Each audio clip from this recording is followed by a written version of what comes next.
नमस्कार। Beginners guide to the futures and options इस course के पहले पार्ट में आपका स्वागत है।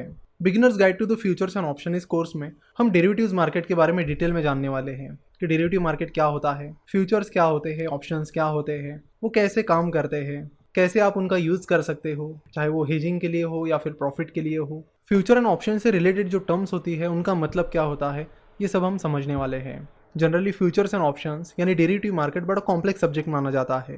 बहुत सारे लोग इसे यूज़ नहीं करते हैं, इसमें इन्वेस्ट नहीं करते हैं, हेज नहीं करते क्योंकि उन्हें फ्यूचर एंड ऑप्शन के बारे में ज़्यादा जानकारी नहीं होती। तो फ्यूचर एंड ऑप्शन को इस कोर्स में हम बड़ी आसान भाषा में समझने वाले हैं। अगर आपके मन में ये भ्रम है कि फ्यूचर एंड ऑप्शन बड़ा कॉम्प्लेक्स सब्जेक्ट है, तो वो भ्रम आप निकाल दीजिए, क्योंकि हम आपके लिए इस कोर्स में फ्यूचर एंड ऑप्शन को बहुत ही ज़्यादा सिंप्लीफाई करके बताने वाले हैं, ताकि इंडिया में सभी को फ्यूचर एंड ऑप्शन की जानकारी हो। इस मार्केट को डेरिवेटिव मार्केट कहते हैं। देखो, जनरली दो तरह के मार्केट्स होते हैं। एक होता है कैश मार्केट और दूसरा होता है डेरिवेटिव मार्केट, जिसमें फ्यूचर एंड ऑप्शन आते हैं।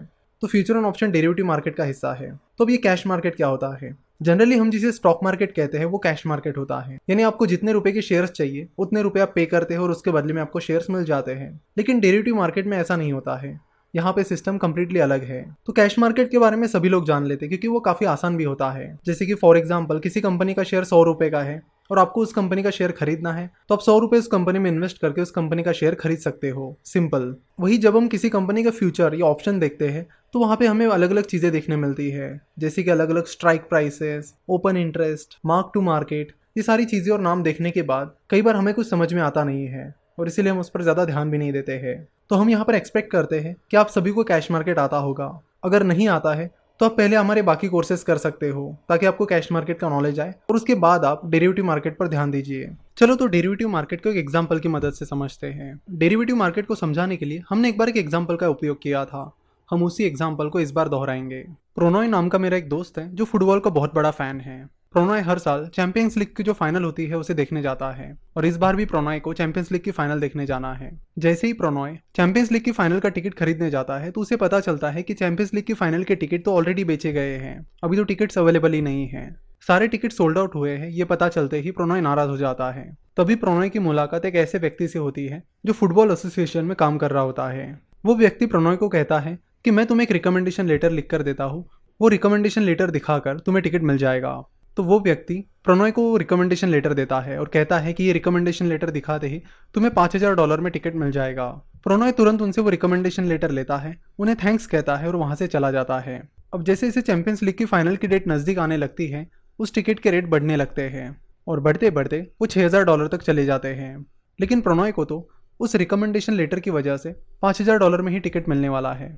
तो बाहर टिकट का रेट 6000 रुपीज़ होने की वजह से प्रोनॉय को ऑलरेडी $1000 का प्रॉफिट हो गया है।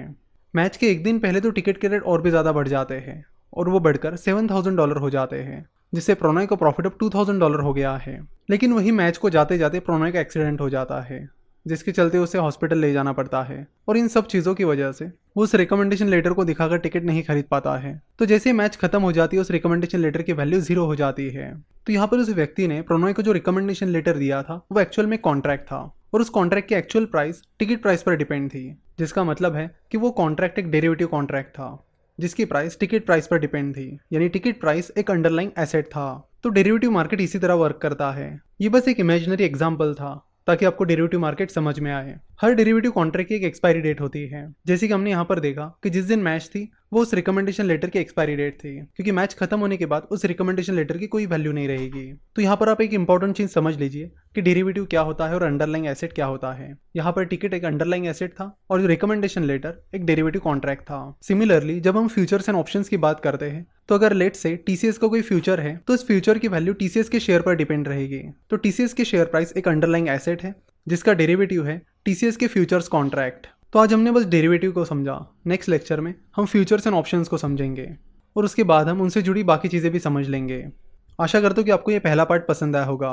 वीडियो देखने के लिए और हमसे जुड़े रहने के लिए आपका बहुत बहुत धन्यवाद।